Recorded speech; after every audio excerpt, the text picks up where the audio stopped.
Ok, chers amis, connectez-vous, je vais voir ce qu'il y a le son. Voilà. Alors, connectez-vous, on va parler un peu. Connectez-vous, on va parler de l'actualité politique. Voilà.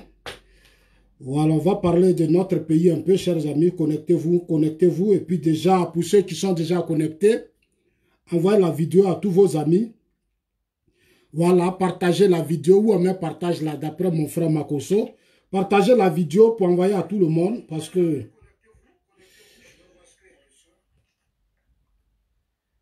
Voilà, donc envoyez la vidéo à tous vos amis, à tous ceux qui m'aiment, à tous ceux qui ne m'aiment pas, tous ceux aussi qui vous détestent, envoyez la vidéo.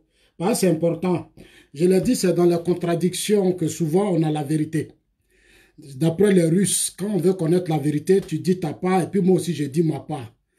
Et on pèse maintenant, chacun va réfléchir. Parce qu'on a tous quelque chose dans la tête. Et dans la nuit, on s'en va réfléchir. Voilà, et puis matin, on vient s'asseoir. On dit, bon, est-ce que Zasso avait raison? Zasso n'avait pas raison. Vous voyez, non? Voilà. Comme moi, quand je commence, je partage déjà. Là, les gens me disent, ah, j'ai dit, mais moi-même, je ne vous comprends pas. Je vais parler et puis en même temps, je vais partager encore. Eh, vraiment, vous me fatiguerez. Mais ce n'est pas grave. Ce n'est pas grave. On le fait pour le pays. Donc, chers amis, envoyez la vidéo à tous vos amis. Dites-leur que ça soit en direct. On va parler de notre pays, la Côte d'Ivoire. Alors, l'actualité, c'est non seulement le décès de notre jeune frère, dont sa mère Tina Didier Arafat. Voilà, c'est ça l'actualité. Hier, il n'y a pas longtemps, sa mère Tina a fait une vidéo depuis... Sa mère a fait une vidéo depuis l'Ivocep, où elle a demandé aux Ivoiriens de respecter la mémoire de son fils. Et moi, je suis tout à fait d'accord avec elle. Il faut vraiment qu'on ait un minimum de respect. Voilà, il faut qu'on apprenne à respecter la mémoire des gens. C'est très important. C'est tellement important. En réalité, elle n'a jamais été contactée par votre pasteur. Moi, je vous ai dit ici que ce pasteur, il mentait, il n'était pas sérieux. Moi, quand je vous dis la vérité, vous ne me croyez pas. Vous pensez que c'est vrai, de nos jours, on peut ressusciter. Il y a des gens qui croient encore à ça, on peut ressusciter quelqu'un. Sous vos yeux, ce qui s'est passé, on dit les morts, les médias ont mis le format, tout. On dit quelqu'un dit veut le ressusciter. Moi, je vous ai dit qu'on ne peut pas donner le corps d'Arafat à quelqu'un. Les gens, maintenant, ils ont leur marabout. Ils ont maintenant leur marabout. Ils attendent des opportunités parce qu'après le décès, lui aussi va devenir célèbre. Il veut juste toucher le corps pour devenir célèbre. Nous, on ne va pas lui donner cette chance. Désolé pour vous. Je vous ai dit qu'il n'a jamais contacté Tina, que c'était un menteur. Vous ne m'avez pas cru. Aujourd'hui, ça est là. Voilà. Notre objectif, nous, notre combat, c'est de vous dire la vérité. Alors, chers amis, j'ai dit partager la vidéo, partager la vidéo. Voilà. D'abord, je mets le son d'Alpha Blondy parce qu'on va parler de l'assassinat de notre frère gendarme qui était en vacances à Abidjan, qui a été assassiné à Yopougon par des Ivoiriens, certains Nyambro qui sont dans le secteur du transport et depuis un certain temps, qui essaie de perturber beaucoup la quiétude, surtout le secteur du transport à Abidjan. Alors, comme je l'ai dit, nous nous battons pour la construction d'une société juste, où il doit avoir toujours des règles.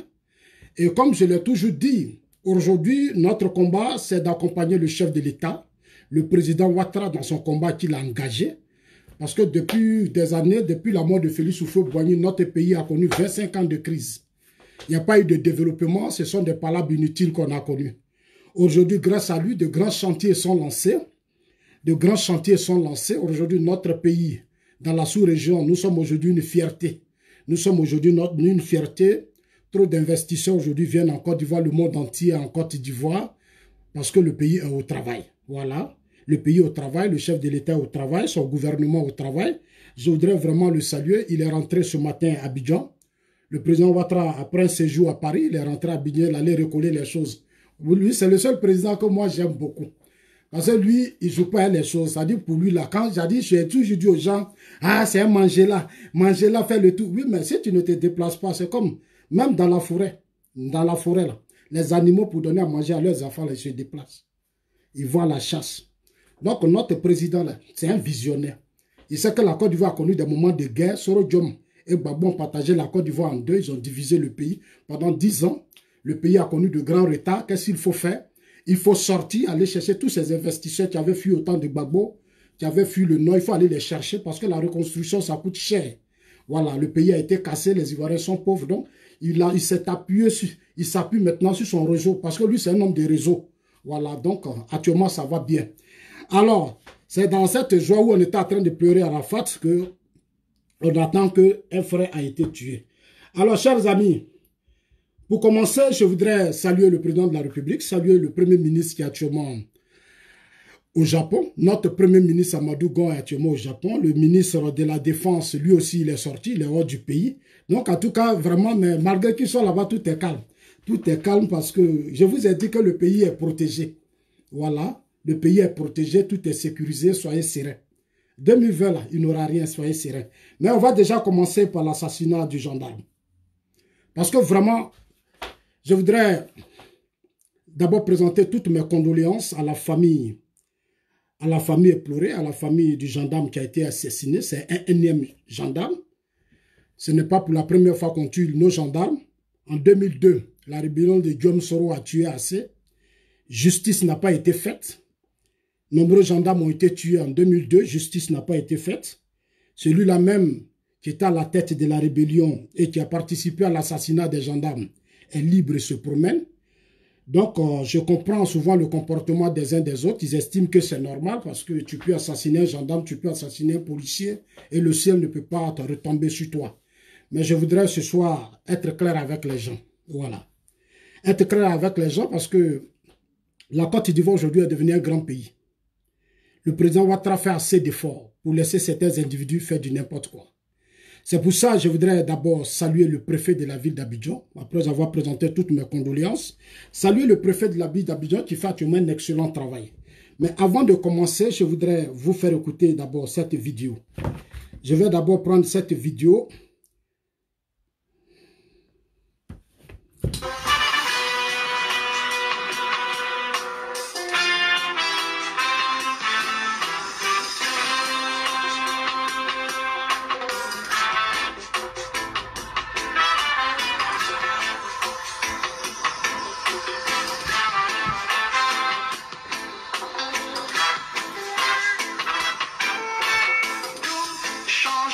Tout évolue, c'est les imbéciles ne changent pas. Tout change, tout évolue, c'est les imbéciles ne changent pas. Merci Alpha Blondy. Alors, voilà le gendarme à question qui a été assassiné.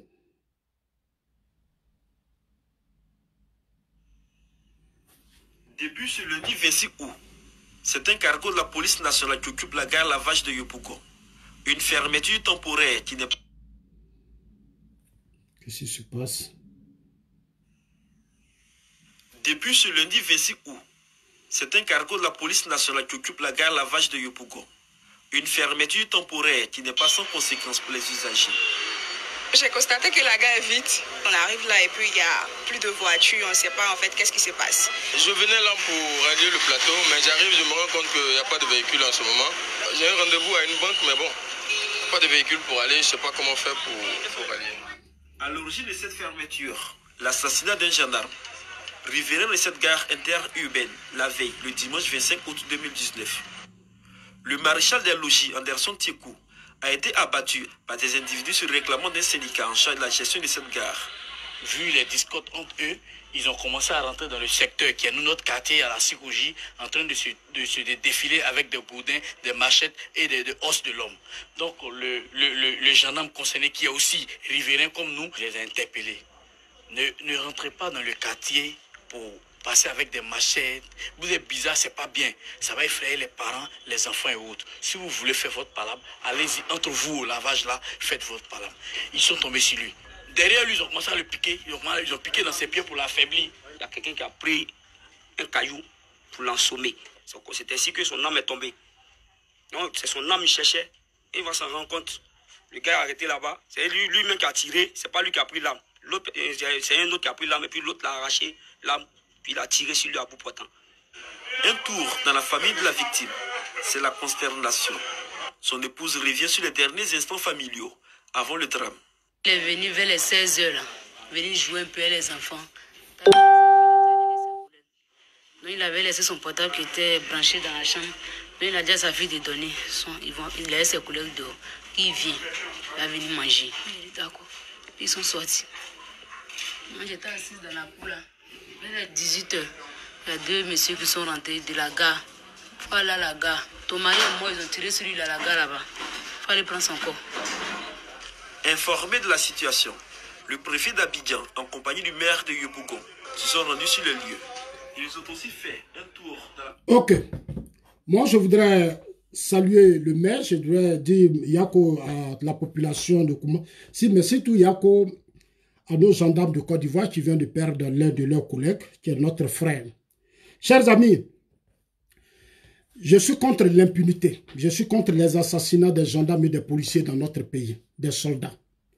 Depuis quelques années, j'ai beaucoup constaté que dans notre pays, n'importe qui se permet, oui, se donne le droit d'assassiner les gendarmes, des policiers et autres.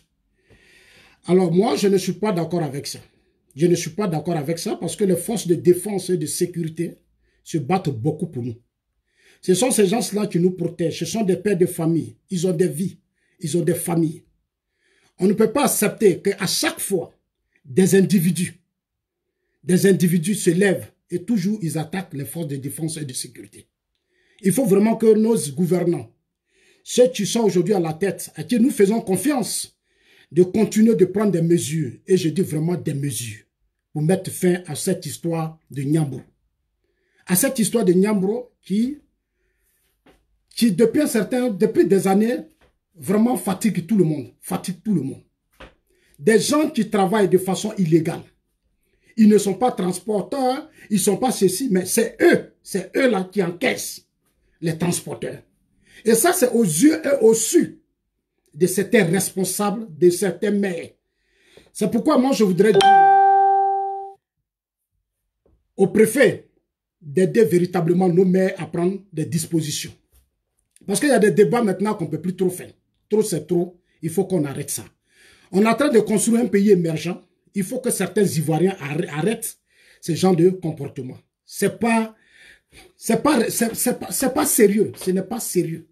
Pendant qu'on est en train de pleurer ici, notre artiste qui est mort, vous levez, vous partez assassiner un gendarme. Quelles que soient les raisons que vous avez, vous n'avez pas le droit d'ôter la vie à quelqu'un. Ce n'est pas possible.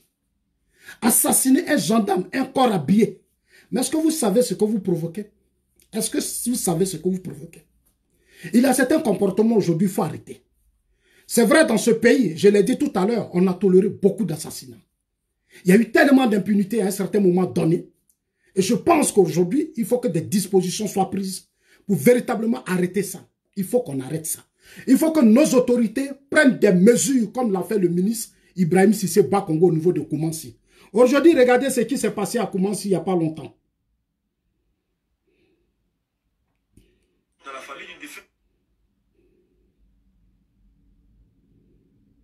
Ici, là, il y a un syndicat de bouchers. Moi, je suis parti à Port-Boué, grève des bouchers. Eux, ils travaillent avec couteau, avec machette. Ils ne se découpent pas. Il y a un syndicat des eaux et forêts. Ils ne se découpent pas. Il y a un syndicat des artistes. Souvent, ils sont fâchés. Ils ne se découpent pas. Il y a un syndicat des enseignants. Ils ne se découpent pas.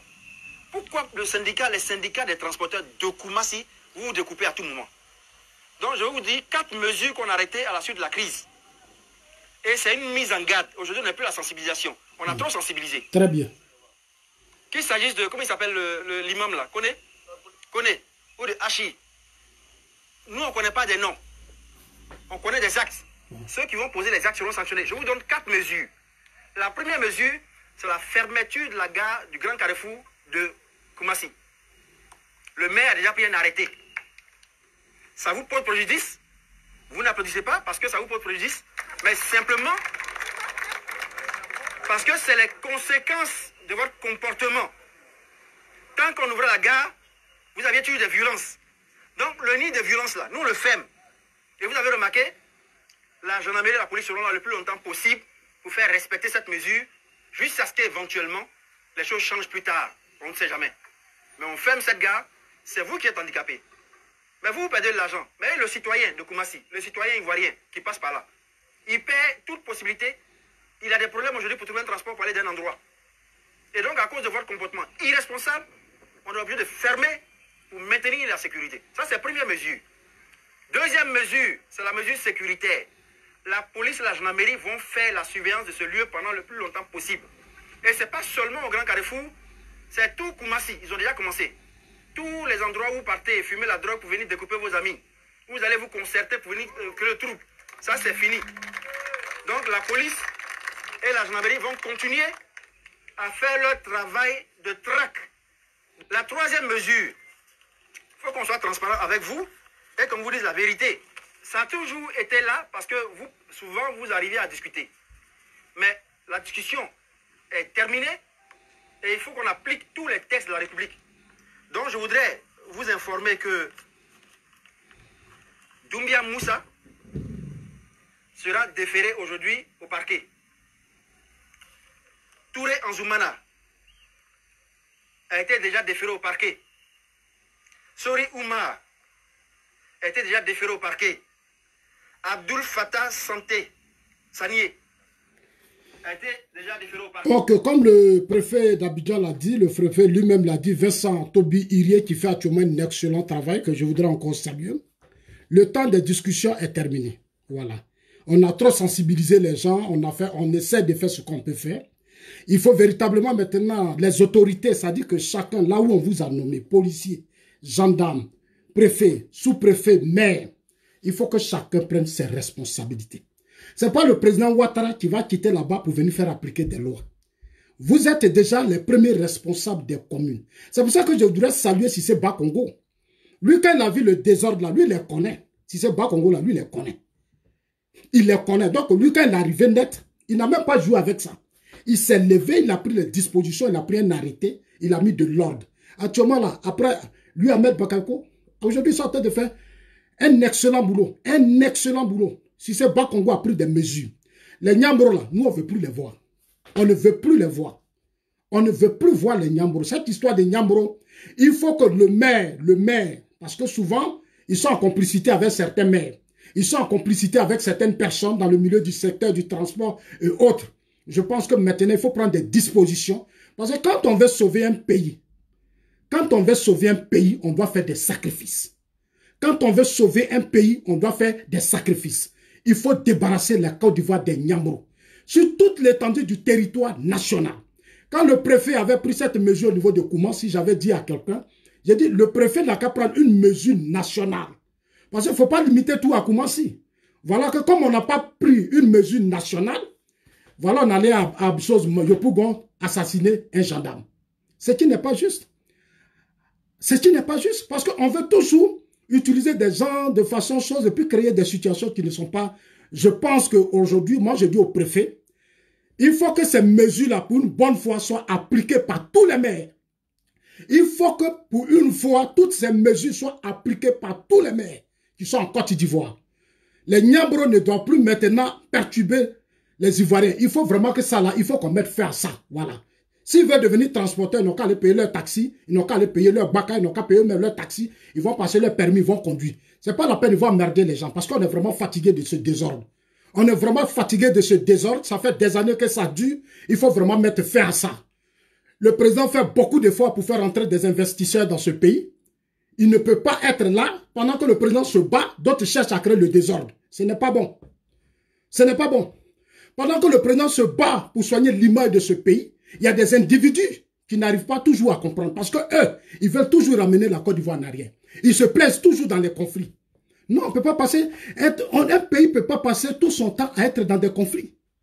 Non. On ne peut pas... Il faut qu'en Afrique, on essaie maintenant de prendre conscience et comprendre que il y a une population qui est là, qui a des réalités qu'on doit régler. On ne peut pas passer tout notre temps à régler des conflits inutiles. Non. Il faut passer à autre chose. Il faut mettre aujourd'hui la population au travail. C'est pour ça que nous disons, et je l'assume ce soir, cette histoire de Nyambro là, monsieur le préfet, monsieur les maires, pour une fois, arrêtez-nous ça.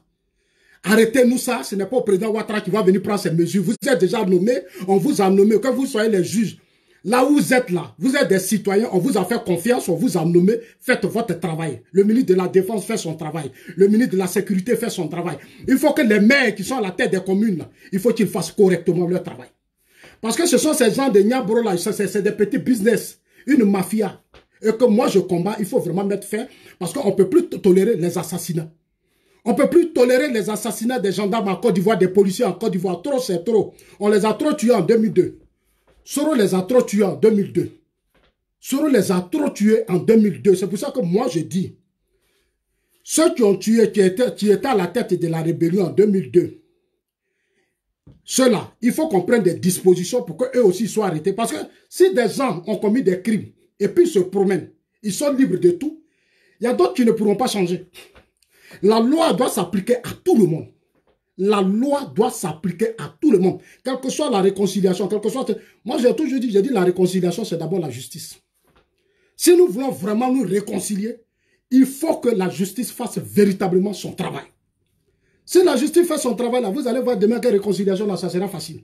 Mais si on permet à d'autres de faire ce qu'ils veulent, et qu'on protège d'autres, on laisse d'autres faire, on protège d'autres, et on ne laisse pas d'autres faire, on va continuer de désordre en désordre. Il est mieux de prendre des mesures claires pour mettre fin à ce désordre. L'assassinat des policiers, il faut que ça s'arrête maintenant. L'assassinat des gendarmes, il faut que ça s'arrête. L'assassinat des militaires, il faut que ça s'arrête. Ce sont nos forces de défense et de sécurité. Ils ont besoin de protection. Ils ont besoin de protection. Il faut vraiment que cela s'arrête maintenant, définitivement. Et nous comptons sur le maire. Nous comptons sur le préfet et les maires. Prenez des mesures, débarrassez-nous de ces gens-là. Et puis cherchez le ministère du Transport. Cherchez à réorganiser le secteur du transport en Côte d'Ivoire. Sortez des petites mafias, sortez des petits jeux. Sortez de ça parce qu'aujourd'hui, la Côte d'Ivoire est un grand pays. On ne peut pas toujours rester ici, puis maintenant on va toujours dire, moi je me réveille, on dit non, on a tué un policier dans ton pays, on a tué ceci dans ton pays. Non, écoutez là, le président fait assez. Le président fait assez, donc vous aussi prenez vos responsabilités, puis faites votre part. Dans le cas contraire, si vous n'êtes pas capable, mais démissionnez. Si vous n'êtes pas capable de mettre de l'ordre dans vos communes, réorganiser vos communes, alors démissionnez. Parce que ces gens-là, ils travaillent de façon illégale, c'est beaucoup d'argent qu'ils prennent. Cet argent de Niambro-là, ça va dans quelle caisse de l'État? Cet argent-là, de Niambro-là, ça va où? Mais ça va dans la poche des individus. Ça fait perdre beaucoup d'argent à l'État. Alors que vous-même, sous vos yeux, le chef de l'État se bat pour aller chercher des investisseurs, vous créez des systèmes pour toujours piller. Il faut qu'on arrête ça. Il faut qu'on arrête ça. Trop, c'est trop. Mettez fin à ça. Mettez fin à ça. C'est un désordre que moi, je ne peux plus accepter. Alors, chers amis, donc je pense que tous les Ivoiriens, de façon unanime, on doit être tous d'accord qu'on ne doit plus assassiner nos gendarmes, nos policiers et autres. C'est très dangereux. Il faut que cela prenne définitivement fin. Et les citoyens ne doivent plus assister à ça. Laisser des individus assassiner des policiers, des gendarmes, il ne faut pas qu'on assiste à ça. Il ne faut pas qu'on assiste à ça. Il faut que ces genres de choses-là, ces genres de pratiques prennent définitivement fin dans notre pays. Très bien. Je pense que c'est rentré dans l'oreille de chacun. Moi, je ne veux plus qu'on nous parle de Niambro maintenant. C'est fini. Voilà. Cocody partout, sur toute l'étendue du territoire national, dans les communes, on ne veut plus voir les Niambro. On ne veut plus les voir. On ne veut plus les voir. Voilà. Donc, dites aux autorités que ça soit dit. Les maires là, leur Niambro, leur business, ils n'ont qu'à nous débarrasser de ces gens-là, définitivement. Nous comptons sur le préfet. En tout cas, c'est un jeune, il est vraiment efficace, il fait un excellent travail. Il faut que le préfet continue de secouer tout le monde. On t'a nommé préfet, le président a pris son bic et il t'a nommé, il t'a déjà donné un pouvoir. Grand frère Vincent, Toby, Irie, il faut continuer de faire ton travail. Va dire à tous ces maires-là que toi, tu ne veux plus voir les Niambro. Ils n'ont qu'à les enlever dans les communes. Partout, on ne veut plus les voir. On est fatigué. Parce que c'est eux qui sont toujours en palabre. Avec les policiers, les gendarmes, c'est trop. Et puis ce désordre dans le milieu du secteur là, il faut vraiment, du secteur du transport, il faut mettre fin à ça. Les bacamans qui conduisent mal, qui tuent les gens matin, midi, soir, le non-respect des codes de la route, tout ça, il faut que des dispositions soient prises pour que dans ce pays, les choses soient bien réglementées. C'est pour ça que vous avez été nommé. On vous a nommé, faites votre travail, ne reculez pas. Voilà, ne reculez pas. Chacun doit prendre ses responsabilités pour contribuer à la stabilité, à la paix dans un pays. On ne doit pas reculer. Nous, on a décidé de parler, donc nous, on va parler. Nous, on a décidé de parler, nous, on va parler. Mais vous, vous êtes payé par l'État. L'État vous finance, vous avez été nommé, alors faites correctement votre travail. Faites correctement votre travail parce que ce pays a trop souffert. Ce pays-là, les Ivoiriens ont trop souffert. Ne laissez plus n'importe qui faire n'importe quoi dans ce pays. Les citoyens, là, on est tous égaux. On est tous égaux. Nul n'a le droit de commettre des crimes dans ce pays. Doter la vie à son prochain, c'est pas possible. Nul n'a le droit de violer les droits des autres, c'est pas possible. Voilà. En tout cas, nous avons les mêmes droits et mêmes devoirs. Faisons de sorte d'avoir les mêmes droits et mêmes devoirs dans ce pays. N'importe qui ne doit plus faire n'importe quoi. Actuellement, c'est le président Ouattara qui est au pouvoir, c'est un président moderne. Donc, aidons-le à faire de sorte que la Côte d'Ivoire continue d'être un pays moderne, avec des changements de mentalité, des changements de comportement, et de mentalité. Le Ghana aujourd'hui nous a dépassés. Au Ghana, on ne fait pas n'importe quoi là-bas. Là-bas, c'est la loi. Il faut qu'en Côte d'Ivoire, la loi s'applique à tout le monde. Il faut que ça s'applique à tout le monde. Donc, vraiment, il y a à la famille de notre frère qui est décédé, le gendarme qui est décédé, je pense que je l'ai déjà dit, il faut vraiment que le gouvernement, en tout cas, ne joue pas à cette histoire. Parce que c'est ça, ces petits trucs-là que des gens, les populations utilisent demain, puis un matin, ils sont dans les rues. Déjà, l'opposition prépare déjà son esprit. Donc, nous soyons rigoureux, puis fermes. Voilà. Maintenant, deuxième point. Le deuxième point de mon intervention. Chers amis, merci, monsieur le préfet, on a bien compris. Je pense que, voilà.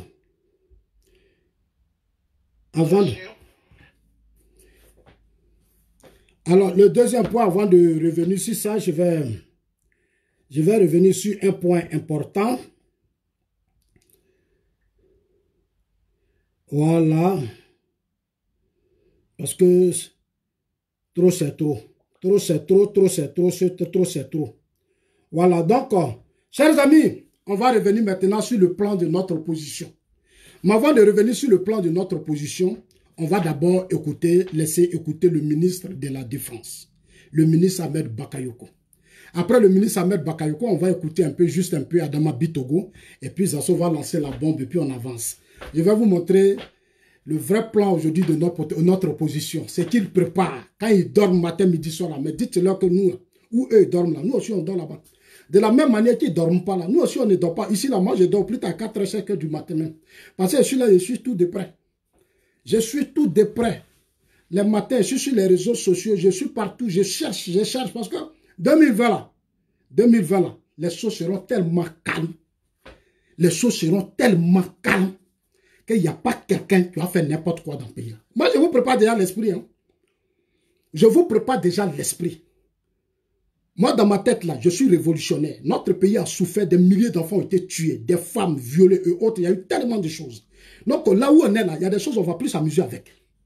Un patriote, un citoyen, quelqu'un qui aime son pays, là, il doit défendre tout ce qui... Il doit condamner tout ce qui n'est pas juste. Et chercher à défendre ce qu'on doit défendre. Moi, j'ai décidé de défendre ce qui est juste. Parce qu'aujourd'hui, notre pays est bien parti. Notre partout où on passe aujourd'hui, on dit non, Zasso, ton pays est joli, ton pays est beau, ton pays est ceci. Je n'ai pas dit que tout est beau, mais si les autres avaient travaillé, si Babou avait travaillé, Bédi avait travaillé, Gueye avait travaillé, peut-être qu'on serait peut-être même en avance. Mais ils n'ont pas travaillé. Ils sont venus faire des conflits inutiles, des palabres inutiles. Ils ne nous ont rien apporté. Malheureusement, ils sont en train de faire des alliances. Ils sont en train de faire des alliances, des plateformes. Mais c'est de la pure comédie. Allez-y leur dire que c'est de la pure comédie. Dites-leur que Zasso dit que c'est de la pure comédie. Parce qu'ils ne vont pas aller quelque part. Ils ne s'attendent même pas déjà.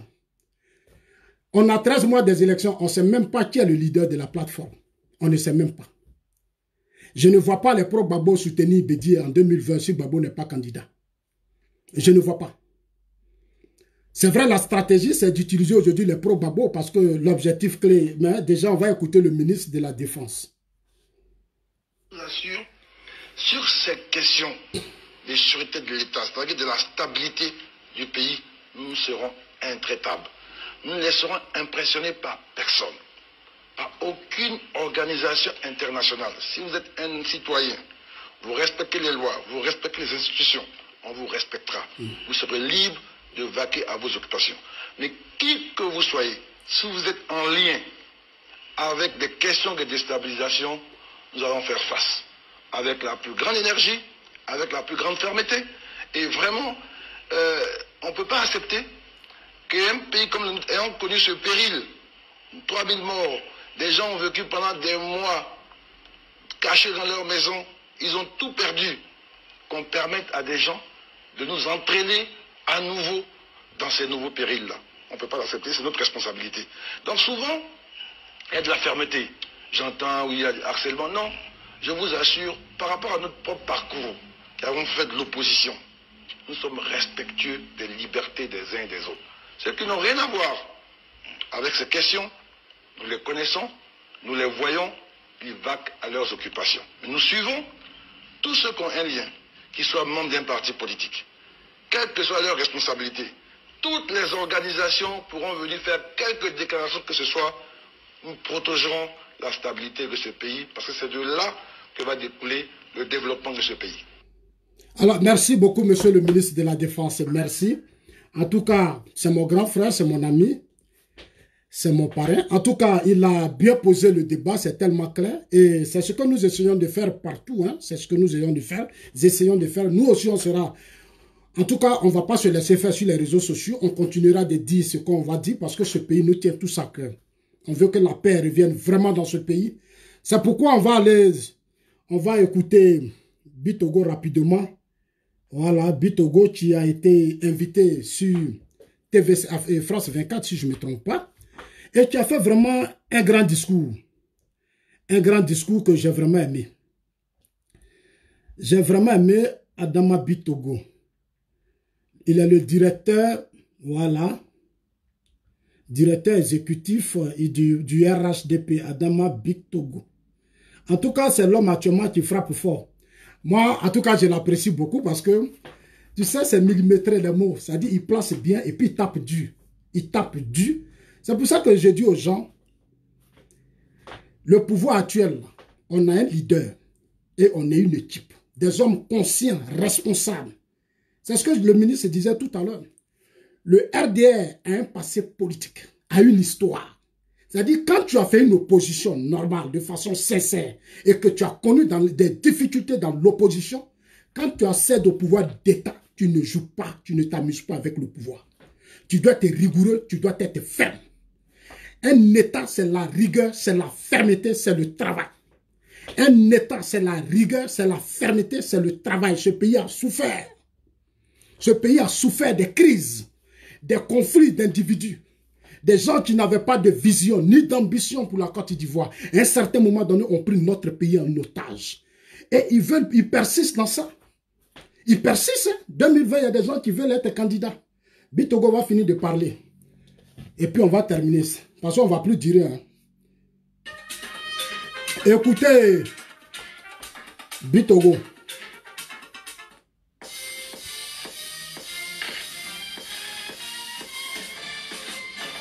Ok. Les deux anciens présidents Henri Konan, plus avec la présidentielle d'octobre 2020, plusieurs poids lourds se positionnent. Les deux anciens présidents Henri Konan Bédié et Laurent Gbagbo sont en passe de s'allier. De son côté, Charles Bégoudet vient d'être élu à la tête de son parti. Et pour en parler, Adama Bitogo, bonsoir. Bonsoir. Alors vous êtes directeur exécutif du... Alors, la dame l'a dit tout à l'heure, elle a dit que Bédié et Laurent Gbagbo, ça c'est déjà un débat qu'on a bouclé. Moi je vous l'ai dit et je le répète. Gbagbo ne peut pas soutenir Bédié. Gbagbo ne peut pas soutenir Bédié parce que Gbagbo lui-même, il a intérêt à créer les conditions pour qu'il rentre en Côte d'Ivoire. Il n'a pas intérêt à soutenir Bédié. Gbagbo n'a pas intérêt à soutenir Bédié. Parce que Bédié, ça dit, si Gbagbo soutient Bédié, c'est que Gbagbo n'a rien compris. Si Gbagbo soutient Bédié là, c'est que Gbagbo n'a rien compris de la politique. Ça dit que il a fait exprès. 10 ans de pouvoir là, il nous a tous trahis. Ça dit, il nous a tous trahis. Il a trahi le peuple de Côte d'Ivoire. Parce que quand il parle de trahison, c'est parce que c'est lui qui a prêté serment. Je parle de trahison parce que lui, il a prêté serment. Nous, on n'a pas prêté serment. C'est celui qui prête serment qui trahit un peuple. Pas ceux qui n'ont pas prêté serment. C'est une seule personne qui juge sur la Bible. Et c'est lui qui juge de défendre le peuple. Dans tous les pays du monde, c'est comme ça. Quand tu as prêté serment et que tu n'as pas pu donner la sécurité et la paix à un peuple, c'est une trahison. Ça, ce n'est pas un débat.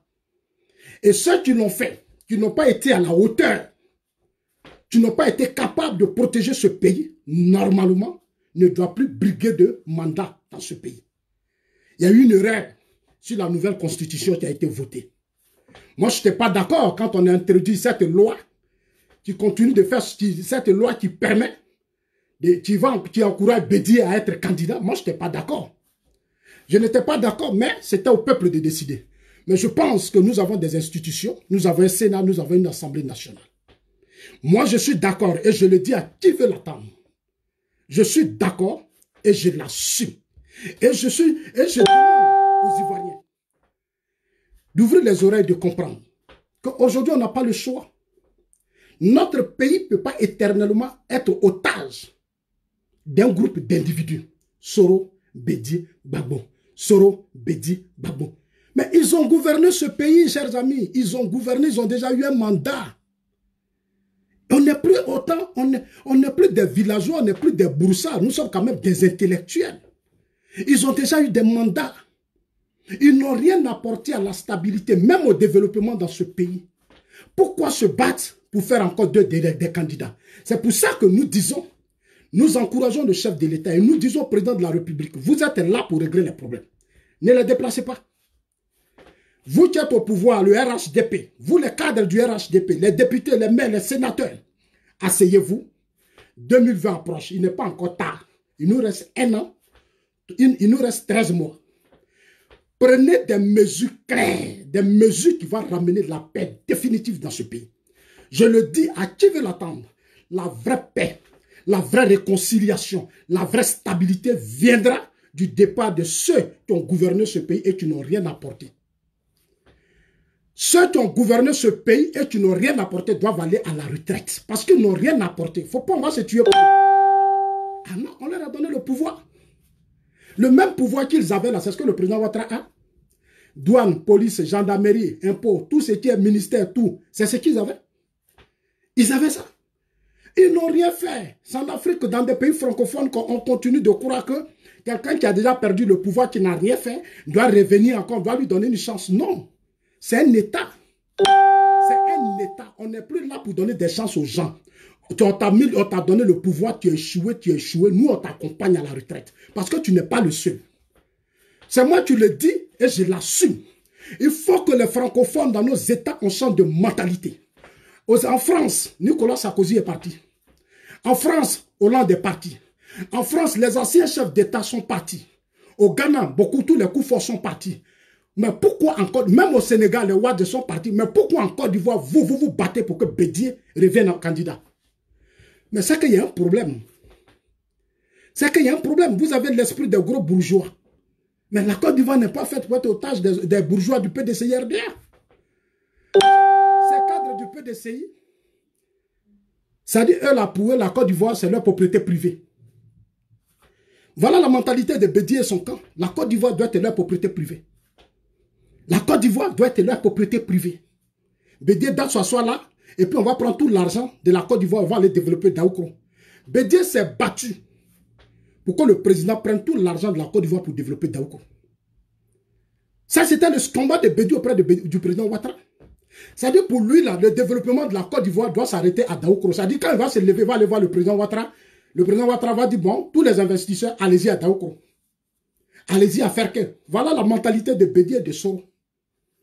Ce sont nos aînés, mais il faut qu'on leur dise la vérité. Ici, là, les jeunes disent la vérité à leurs aînés. Il faut que nos aînés, là, on leur dise que nous aussi, on est fatigués. Parce que pendant des années, on a fait trop de palabres pour vous. Les jeunes sont trop morts. Les jeunes ont été tués à cause de vous. Nous, on est fatigués, on ne veut plus vous voir en 2020. Mais dites-leur pourquoi, de quoi on a peur? Quel genre de jeunesse sommes-nous? Quel genre de génération sommes-nous? Une génération qui est là, qui n'ouvre pas les yeux. Qui continue de se comporter comme des bébés. On est toujours des enfants, on va nous donner l'air biberon à chaque fois. Alors que nous sommes des pères de famille. Nombreux de ceux qui sont là, Lamadou Gon Koulibaly, Lamed Bakayoko, la Montano et les choses, comment on appelle, les Mabri Touakeuse et tous les choses, l'Alcide Djedje et autres peuvent gouverner ce pays. Ils peuvent gouverner ce pays. On a des cadres. Depuis combien d'années? Regardez comment la Côte d'Ivoire devient de plus en plus stable et la Côte d'Ivoire est lancée. Ça veut dire que nous avons une équipe qui est là. Cette équipe peut faire un travail en 2020. Ils peuvent continuer le travail du président Ouattara. Cette équipe peut continuer ce que le président Ouattara, parce que les gens sont déjà formés. Et c'est ce que Bitogo, dans sa vidéo, Bitogo dit ici. Quand vous allez écouter Bitogo, je vais faire écouter Bitogo. Du RHDP, le racisme. Rassemblement des oufettistes pour la démocratie et la paix. Merci d'avoir accepté notre invitation.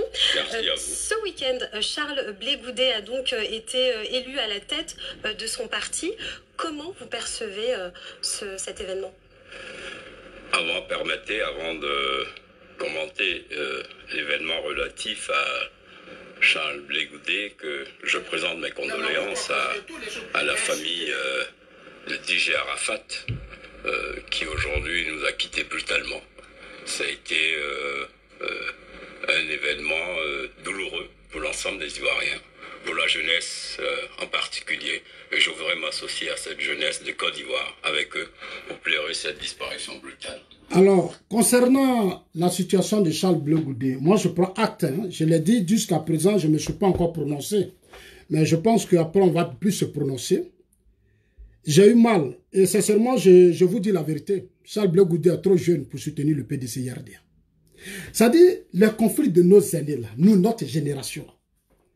Nous, notre génération. C'est ce que j'ai toujours reproché à Diom Soro. Hein. Depuis le début, j'ai toujours reproché à Diom Soro. J'ai dit, Diom Soro, là, il ne doit plus rester là, encourager nos aînés à se battre. Parce que ça nous retarde, nous tous. Ça nous retarde. Toi, tu es jeune. Et tu as soutenu le coup d'État. C'est-à-dire, quand on enlevait Bédié au pouvoir, toi, Soro, tu as applaudi dans ce pays. Tu étais content. Tu as dit que Bédié était un dictateur. Et que tu étais content qu'on l'ait renversé. Mais ce n'est pas toi, Diom Soro, tu as couru derrière Bédié aujourd'hui. Ce n'est pas toi de courir derrière Bédié. Et le pire, c'est que toi, Diom Soro, tu as dirigé une partie de la Côte d'Ivoire pendant combien d'années? Pendant 8 ans. Tu as été un seigneur de guerre. Tu as divisé le Nord. Tu as détruit le Nord. Tu n'as rien apporté. Même développement, même dans le Nord, tu n'as pas apporté. Aujourd'hui, toi, Soro, tu es derrière Bédié. Parce que pour toi, ça dit toi et Bédié, là, 2020, leur projet, ce qu'ils vont réaliser. Chers amis, lui vient de dire, c'est les mêmes, il y a les mêmes opposants qui disaient ici, que lui a demandé au président Ouattara de réformer la CEI. Lui a demandé au président Ouattara de réformer la CEI. C'est eux qui l'ont dit. Lui vient de prendre une décision. Lui a dit, la CEI de Ouattara, là, c'est propre, il n'y a pas de débat dessus. Parce que dans cette CEI, il y a les représentants de la société civile. Et ça, je voudrais vraiment remercier le gouvernement. Il faut maintenant impliquer la société civile dans le débat. Parce que plus le débat est au mains des politiques, qu'on ne peut pas avancer. Non, il faut donner plus de place à la société civile pour que le débat soit un vrai débat, pour qu'on sorte des conflits politiques de certains individus. Pour qu'on sorte définitivement de ce conflit. Donc cette CEI-là, elle remplit les conditions. Maintenant, allez-y dire à ceux qui pleurent que CEI-là, bientôt on va installer, en septembre, on va installer la nouvelle équipe. Si l'opposition ne veut pas donner des gens, monsieur le président, nommez des gens, il y a des cadres qui sont là, nommez-les, on va avancer. Si des gens ne veulent pas donner des représentants, nommez des gens, on va avancer. Dans ce pays-là, vous avez été humiliés. Dans ce pays-là, beaucoup de vos cadres ont fait la prison. Dans ce pays-là, vos militants ont été humiliés. Donc, on se connaît dans ce pays. On se connaît dans ce pays. Ceux qui l'ont fait là, qui ont commis le désordre dans ce pays, cette année-là, ils n'ont qu'à... Ça dit, moi, je ne sais pas pourquoi je me fatigue à trop à parler.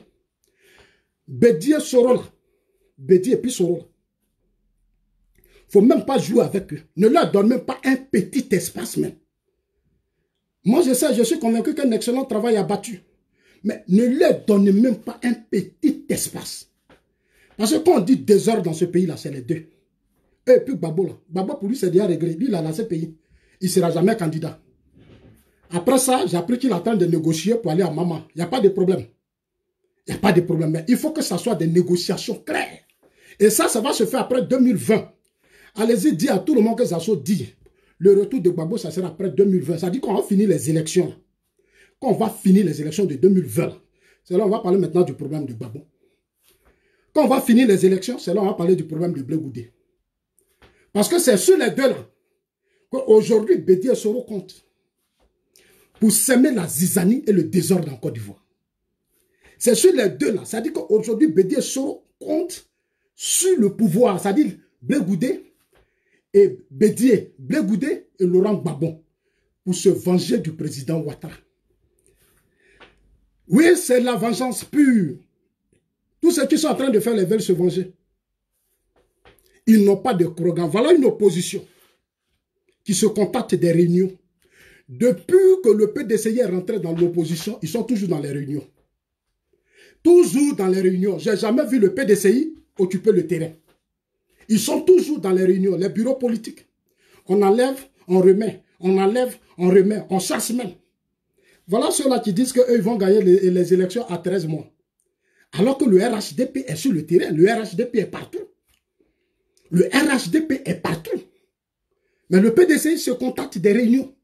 Et demain, c'est eux qui vont dire, comme un chose l'a dit, ce monsieur qui soutient Soro, Alain Lobognon dit qu'en 2020, avant qu'on ne proclame les résultats, ils vont déjà proclamer leurs résultats.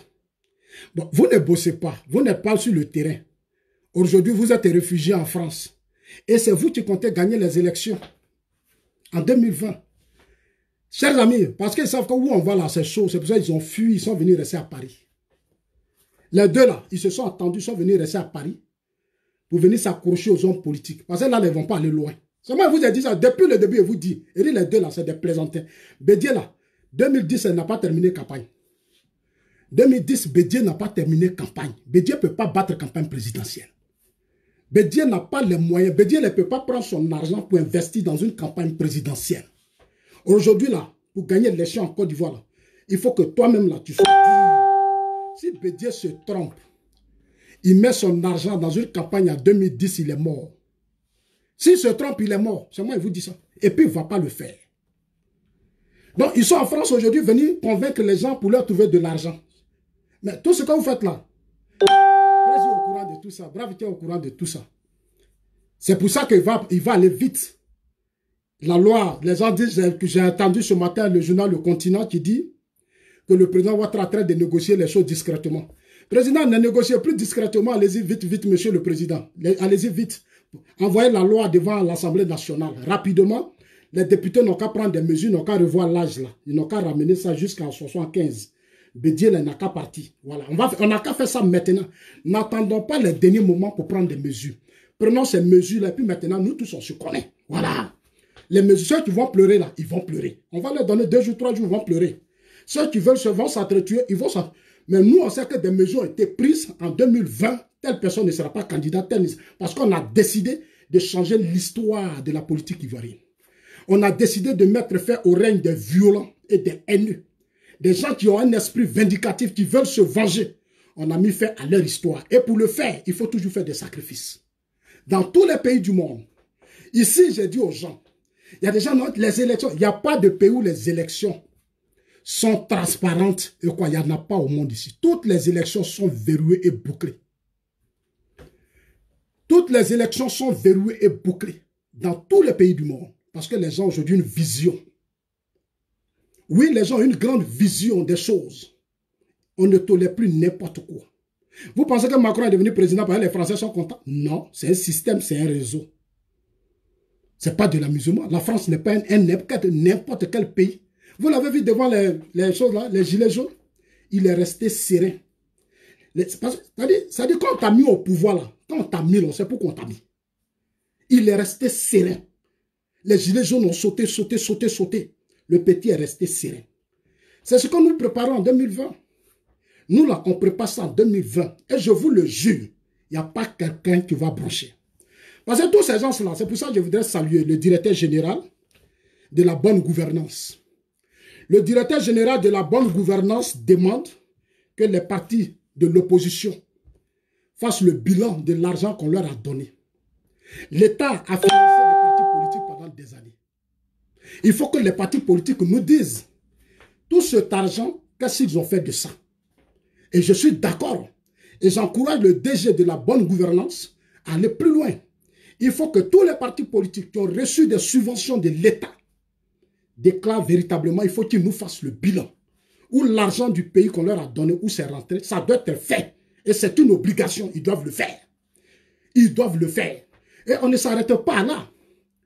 Monsieur le DG de la bonne gouvernance, c'est moi qui vous parle, hein? C'est moi, c'est en global. Moi, il règle mes problèmes en global. Ne vous arrêtez pas là.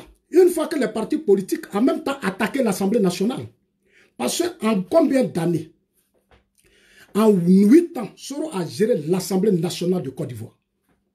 Il faut qu'on nous dise, Il faut qu'il ait des audits de la gestion de John Soro à l'Assemblée nationale. Parce qu'il avait plus de 300 conseillers. Il faut qu'on nous dise où l'argent est rentré. C'est-à-dire, moi, je vous dis que politique, là, c'est simple. On ne fait plus coup d'État. Le temps de faire palabre, tout ça, c'est fini. Déposer les gens, leurs dossiers, leurs détournements, leurs vols, là, on va déposer ça devant eux. Et puis, on va les calmer. On va les calmer. Faisons la politique comme les Blancs, comme ils ont fait à Sarkozy. Sarkozy voulait sauter. On dit, Sarkozy, voilà tes dossiers. Et ça, c'est une affaire de justice. Vous vous mettez à la télévision et puis vous expliquez au peuple. Les gens vont comprendre, ils vont vous comprendre. Parce que si vous n'expliquez pas les choses, les gens vont penser que non, vous êtes contre eux, vous ne voulez pas de compétition. Ce n'est pas une histoire de compétition en 2020. Parce qu'il y a des gens qui me disent non, il faut qu'on laisse Bédié Soro être candidat parce qu'il faut une compétition. On n'est plus dans des débats de compétition. On est dans un débat de stabilité et de paix. On est dans un débat de stabilité et de paix. Il y a eu beaucoup de compétition dans notre pays. Le sang est toujours versé. Dans les pays civilisés du monde où nous vivons, c'est le ministère de l'Intérieur qui organise les élections. En Côte d'Ivoire, on s'est battu, on dit non. Nous, on ne veut pas que le ministère de l'Intérieur organise les élections. On veut des commissions. Ils ont mis en place des commissions électorales. Mais ceux qui ont mis en place les commissions électorales se sont battus dans ce pays. Le sang est versé. C'est-à-dire que malgré leur propre commission, qu'eux-mêmes ont proposé de leur propre tête, la commission a fait verser le sang des Ivoiriens. En 2000, on a enlevé Youssouf. En 2010, on a enlevé Begré Mambé. On a enlevé Begré Mambé, on a enlevé Youssouf Bakayoko. Youssouf Bakayoko, c'était le choix de Gbagbo. Mais comme Youssouf Bakayoko n'a pas fait l'affaire de Gbagbo, c'est devenu affaire. C'est devenu palabre. Donc, le débat n'est pas la commission qui va organiser des élections. Et puis, personne ne peut tricher les élections en Côte d'Ivoire. C'est moi qui vous dis. Dans tous les bureaux, dans chaque bureau, il y a un représentant de parti politique. Non, on ne peut pas tricher d'élections en Côte d'Ivoire. Personne ne peut tricher d'élections. Ceux qui parlent en des tricheries sont des ignorants. C'est des ignorants, c'est des idiots. Ils ne comprennent rien. Demandez aux responsables de vos partis politiques. Le responsable chargé des élections au FPI au temps de Gbagbo s'appelait Sokru Bowi. Il s'appelait Sokru Bowi. Le responsable chargé des élections au RDS s'appelle Sanogo. Le PDCI a son responsable chargé des élections. Non, on ne peut plus tricher d'élections en Côte d'Ivoire. Ce n'est pas possible. Ce n'est pas possible. C'est pour ça que je dis, pour que 2020, comme quelque chose l'a dit, on va terminer avec Adama Bitogo qui a tellement bien parlé. En tout cas, il mérite son poste. Dites lui félicitations, bravo. Il faut qu'il continue. Il faut qu'on communique, on doit beaucoup communiquer parce que c'est important. Et surtout l'intérieur. Il faut que maintenant le RHDP n'ait l'esprit d'espace. On a 13 mois. 9 mois, vous avez gouvernement. Depuis vous mangez seul. Moi, je n'ai pas encore mangé avec vous. De 9 mois là, vous avez beaucoup mangé. Maintenant là, prenez maintenant le terrain politique. Prenez le terrain politique, les 13 mois, allez-y dans les villages, partout. Continuez de sensibiliser les populations. Parce que 2020, c'est un grand défi pour tout le monde. Le grand défi, c'est que les élections vont se passer sans violence. Ça, c'est le grand défi que nous allons relever. Il n'y aura pas de violence. On va finir d'organiser les élections et puis matin, les Ivoiriens iront au travail tranquillement. Ceux qui vont célébrer la victoire vont célébrer la victoire et puis on avance. Voilà, donc le diamant noir va parler. Bon, bientôt je vais changer les appareils. Votre message à l'égard de DJ Arafat. Donc Charles Blé-Goudet élu à la tête de la COJEP, donc le à son parcours. Mais ce que nous disons, c'est que tout le monde a sa place en Côte d'Ivoire. Le RHDP est en train donc de mettre en place toute sa stratégie. Nous avons un président, le président Alassane Ouattara, qui a donc une vision, dont la vision, c'est de rassembler tous les Ivoiriens.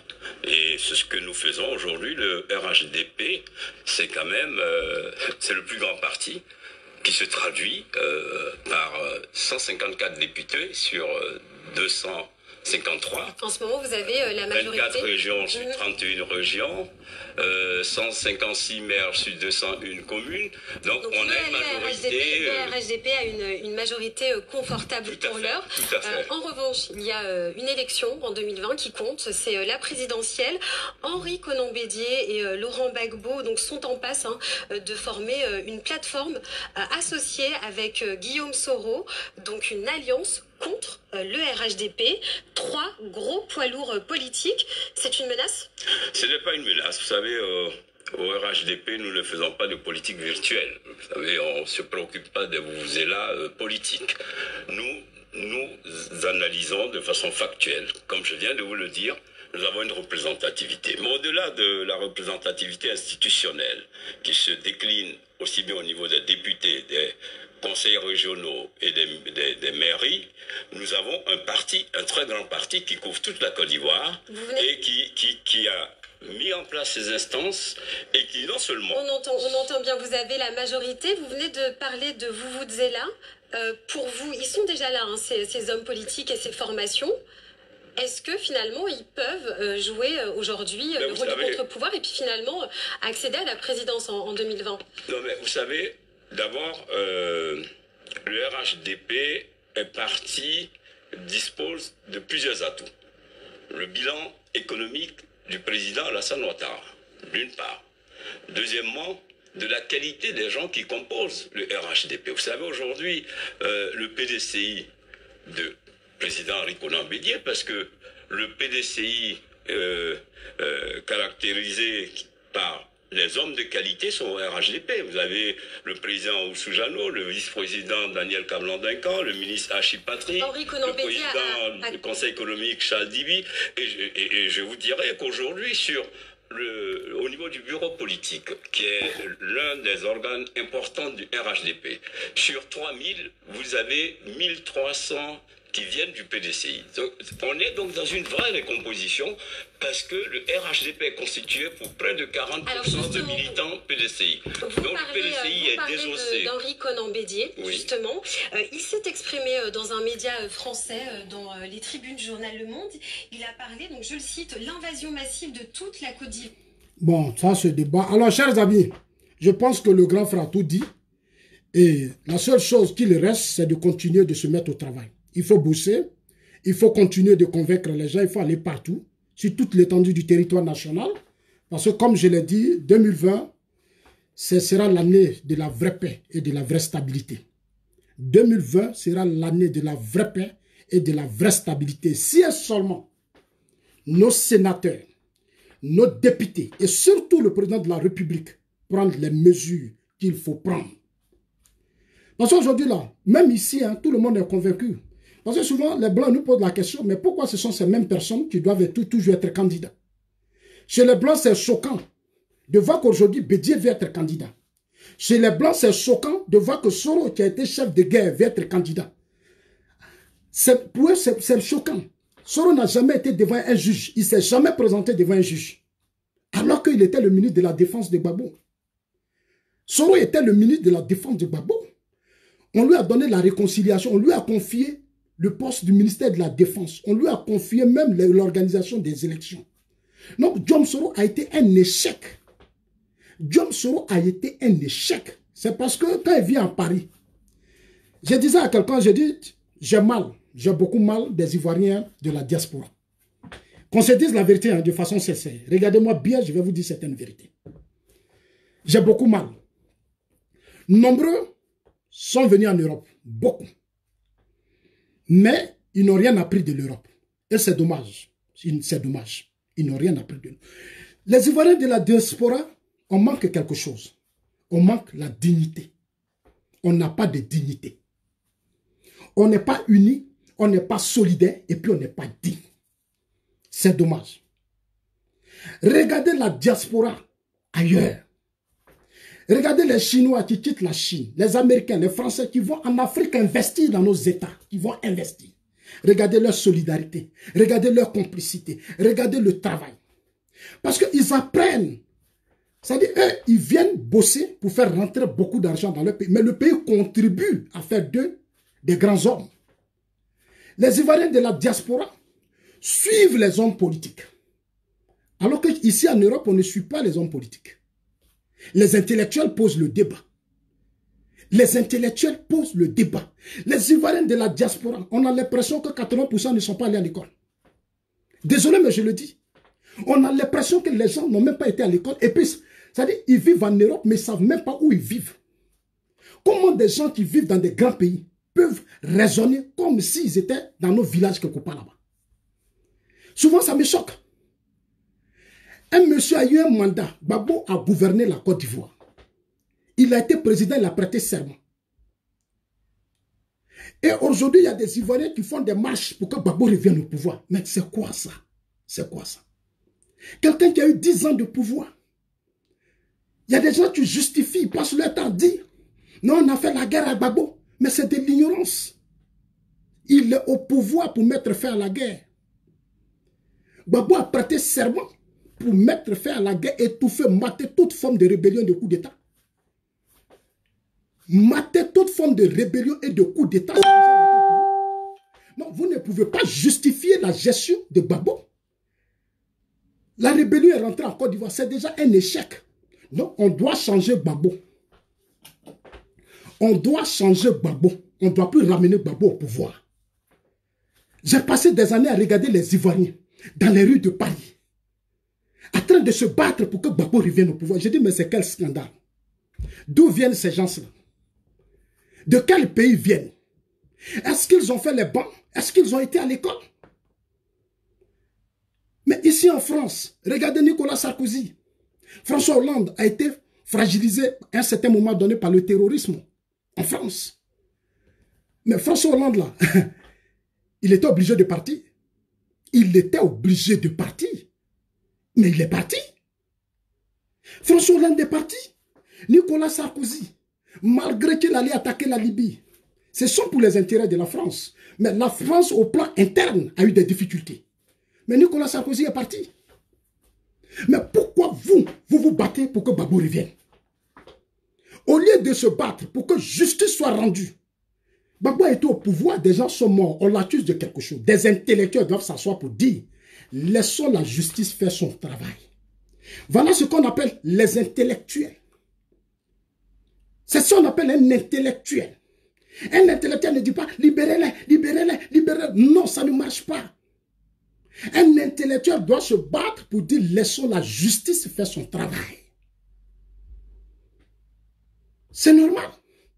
Vous piétinez la justice, même la justice internationale. Mais comment il n'y aura pas de l'impunité dans vos États? Comment il n'y aura pas de l'impunité dans vos États? Comment il n'y aura pas d'impunité? On dit quelqu'un, on l'accuse d'avoir commis des crimes. Nous prenons des avocats, nous l'accompagnons, nous disons, nous l'aidons à avoir un conseil d'avocat et nous laissons la justice faire son travail. Pendant ce temps, on est sur le terrain. On change d'équipe et puis on continue. C'est-à-dire on a tiré les leçons de l'échec de Gbagbo. La rébellion déjà est un échec. Le fait que la rébellion rentre en Côte d'Ivoire sous Gbagbo, c'est déjà l'échec du système Gbagbo. Il devait même démissionner.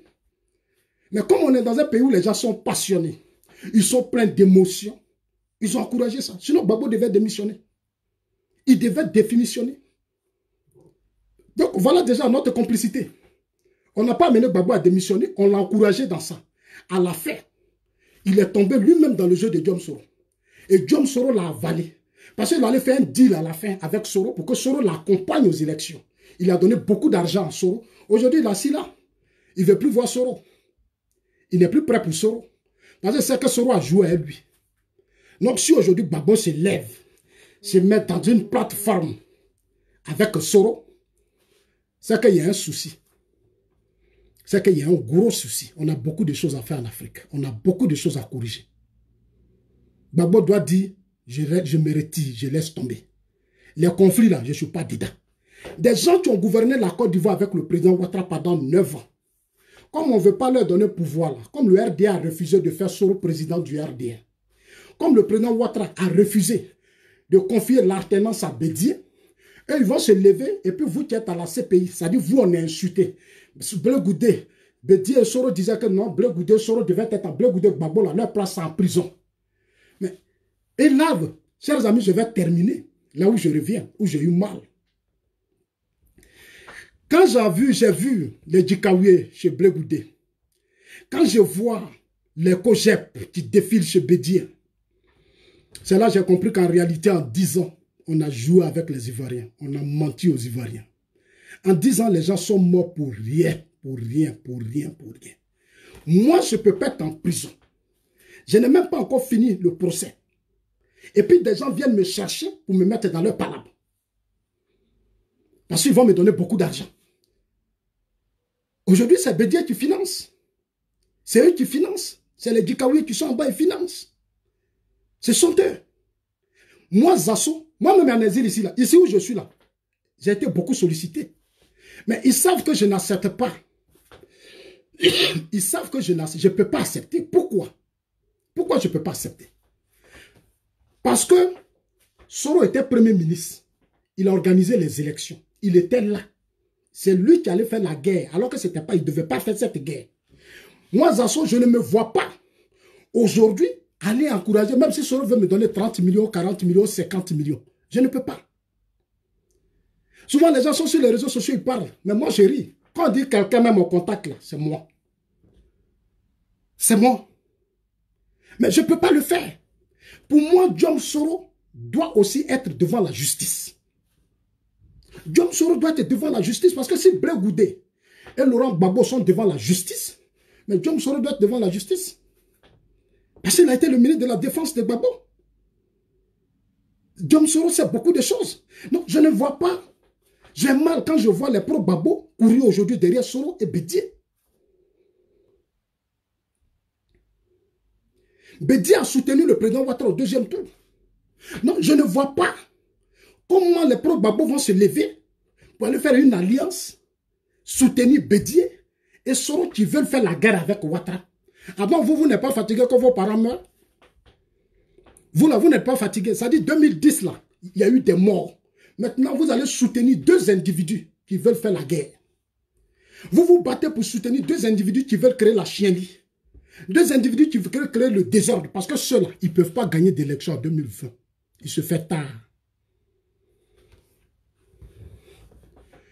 Il se fait tard. C'est moi qui vous le dis. Il se fait tard.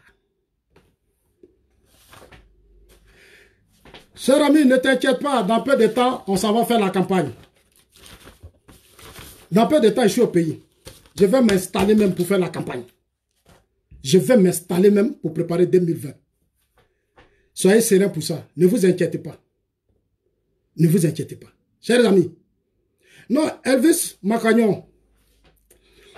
Tu vois, tu sais, il y a une chose que je vais expliquer. Parce que souvent, il y a des gens qui disent Ado doit faire la prison, le président Ouattara doit faire la prison. Non, il ne peut pas faire la prison. Pourquoi? Je vous explique. Je vous explique. Les accords politiques de Ouagadougou ont été signés quand Soro a fait sa rébellion. Quand Soro a fait sa rébellion, Gbagbo s'est levé, il a signé les accords avec Soro. Gbagbo a signé les accords avec Soro. Gbagbo avait la justice. Gbagbo n'a jamais prouvé aux yeux des Ivoiriens qui a financé Soro et qui a fait la guerre. Gbagbo ne l'a jamais fait. Moi, je ne suis pas idiot. Moi, là, je dis toujours que je suis un intellectuel. Un intellectuel, il faut savoir lire et écrire.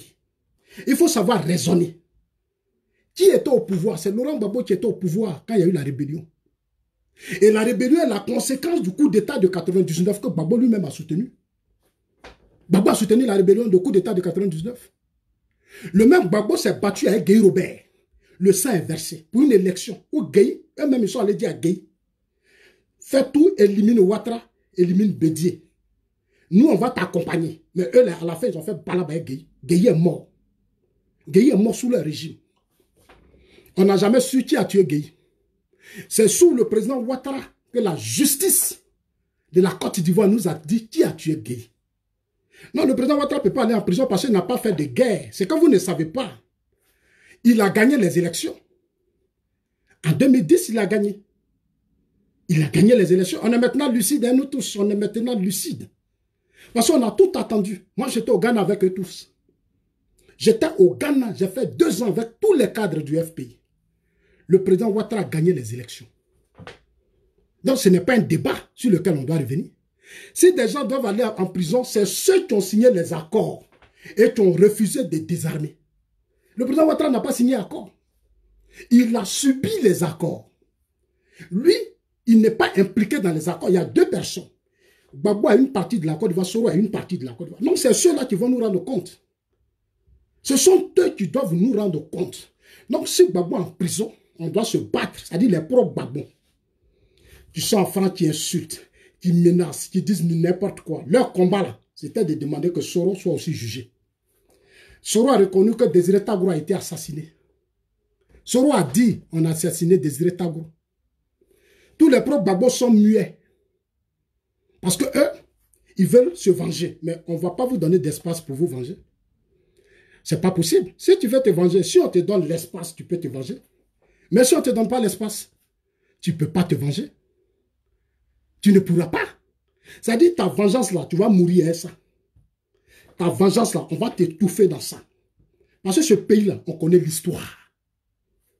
On est tous là, on est témoins. On sait tout ce qui s'est passé. On sait tout ce qui s'est passé. Donc si Gbagbo et Blé sont en prison, Blé et Gbagbo doivent dire à la fille et le FPI, battez-vous pour que Soro aussi réponde devant la justice. Mais c'est Gbagbo et Blé qui se battent maintenant pour Soro et Bédié. Ça veut dire qu'en réalité, le discours de la réconciliation, ce n'est pas vrai. Le discours de la réconciliation, tout est du faux. Le discours de la réconciliation, il n'y a pas de vérité. Beaucoup de vos amis ont été tués, massacrés. Ce n'est pas de la prison où vous allez soutenir Soro et Bédié. Non. Non, vous avez fait des années de prison. Vous devez être constant dans votre combat politique. Vous devez vous battre pour que justice soit rendue. Pour vos frères qui sont tombés. Pour tous ces Ivoiriens qui sont morts. Si Soro avait désarmé, on ne devait pas avoir de morts. Mais vous avez refusé que Soro désarme. Vous avez refusé que Soro désarme. Non, chers amis, le président Ouattara, il n'est pas concerné par ce débat. Il n'est pas concerné. Il va passer sa retraite tranquillement. Il ne serait même pas humilié par qui que ce soit. Ah non. Il ne serait même pas humilié parce qu'il n'a pas signé d'accord. Depuis que Ouattara est au pouvoir, il y a eu plus de 50 coups d'État déjoués. 3 coups de terrorisme. 3. Il y a un qui a réussi à Bassam. Il y a 2 qui ont été déjoués. Non, les mêmes coups d'État là, lui se bat. En 2017, il a maté, c'est-à-dire il s'est battu pour mater cette rébellion qui devait s'installer à Bouaké. C'est-à-dire la rébellion de Soro là. La rébellion de Soro de Bouaké là. C'est pour ça que je voudrais dire au gouvernement. Je voudrais dire aux Ivoiriens. Je voudrais dire aux Ivoiriens. Il faut que nos gouvernants prennent encore beaucoup de mesures. Il faut qu'on prenne beaucoup de mesures. 2020, là, notre opposition, elle n'a pas de stratégie. Nous avons une opposition qui n'a pas de stratégie, qui n'a pas de tactique. Une opposition qui n'existe même pas. C'est une bande de haineux et de jaloux. Le président Ouattara a investi.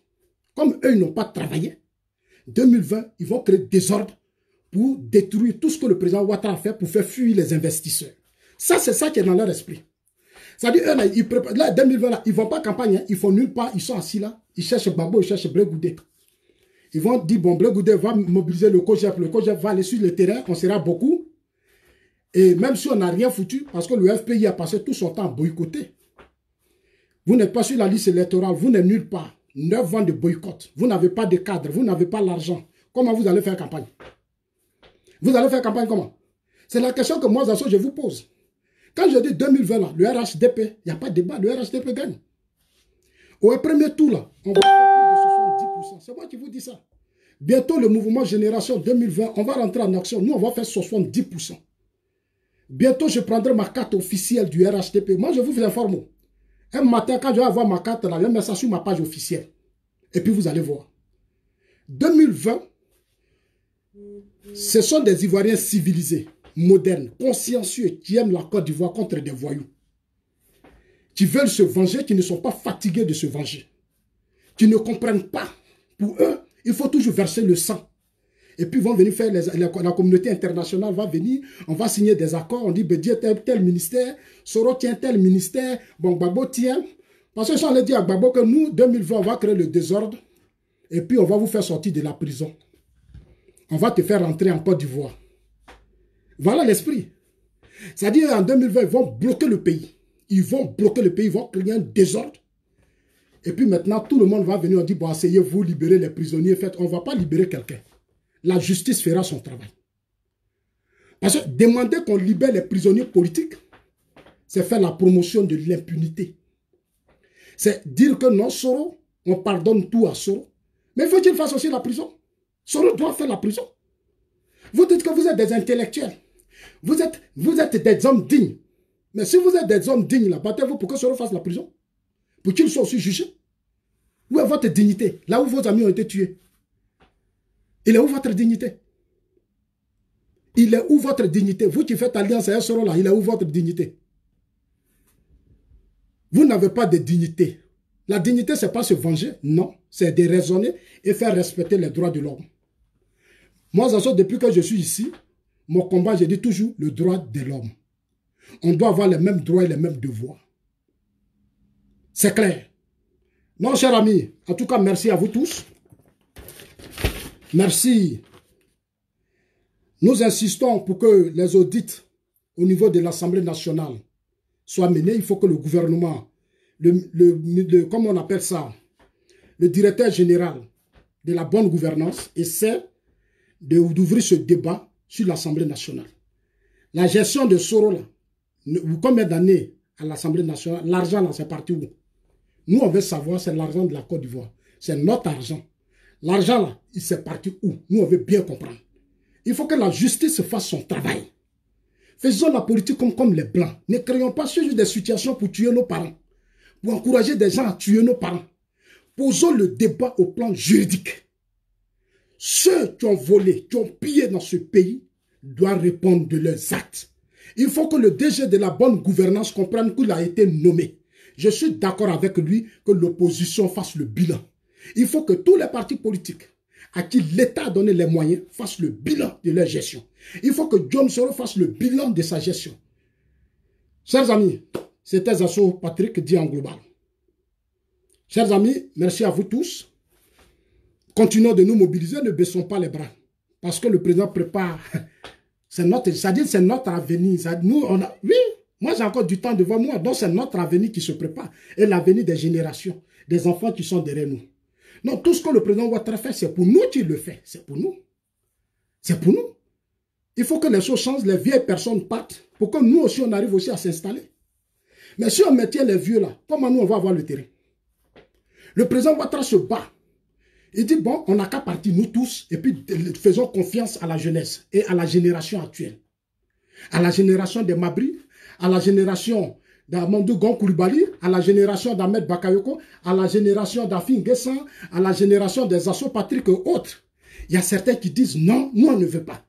Mais vous êtes quittés où vous? Vous venez de quelle planète vous? Vous venez de quelle planète? On dit, on se bat pour vous donner le pouvoir. Vous vous dites, non, vous ne voulez pas. Mais les vieux là n'ont qu'à être là. Et puis vous allez applaudir, vous allez danser, vous allez chanter leur nom. Ça fait pitié. Ça fait pitié. Ça fait pitié. Ça fait pitié. En tout cas, on est ensemble et préparons-nous pour nous mobiliser pour les funérailles de notre frère Didier Arafat. Stop à l'assassinat des gendarmes, stop à l'assassinat des policiers, stop à l'assassinat. Je m'incline devant la mémoire de notre frère gendarme qui est tombé. Voilà, chers amis, il n'y a pas d'opposition. Le RHDP doit maintenant chercher, dans les dernières années, investir beaucoup dans la jeunesse. Il faut investir dans les projets des jeunes. Il faut que nos dirigeants qui sont actuellement au pouvoir, nous allons revenir dessus. Il faut que les gens cherchent maintenant à investir beaucoup dans la jeunesse. C'est la jeunesse qui va voter en 2020. Il faut vraiment, pendant 9 ans, vous avez trop mangé, donnez maintenant aux jeunes. Mettez un peu dans la bouche des jeunes. Dans un pays, quand chacun mange là, il n'y a pas palabre. Parce que demain, je vais faire une vidéo où je vais vous parler de la Chine. Pourquoi la Chine est arrivée loin? Ce qui se passe en Chine aujourd'hui, là, je vais vous expliquer. Pourquoi quand les Chinois arrivent chez nous, ils sont forts là, je vais vous expliquer. Il faut qu'on mette la jeunesse en Côte d'Ivoire au travail. Il faut faire occuper la jeunesse.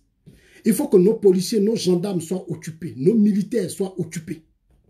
Ça va casser le mythe des hommes politiques en Côte d'Ivoire. Dans un pays, quand tout le monde est occupé là, personne n'a le temps de faire palabre pour quelqu'un. Parce que chacun protège ses intérêts. Dans un pays, quand tout le monde est occupé, chacun protège ses intérêts. Et les Blancs ont bien réussi ça. Mais si on veut maintenir les mêmes bourgeois, comme Bédié-So et autres, à la tête des États, mais on restera toujours pauvre. On continuera d'être complices parce qu'eux, ils ne viennent pas pour travailler, ils viennent plus s'enrichir et puis nous insulter. Portez-vous bien.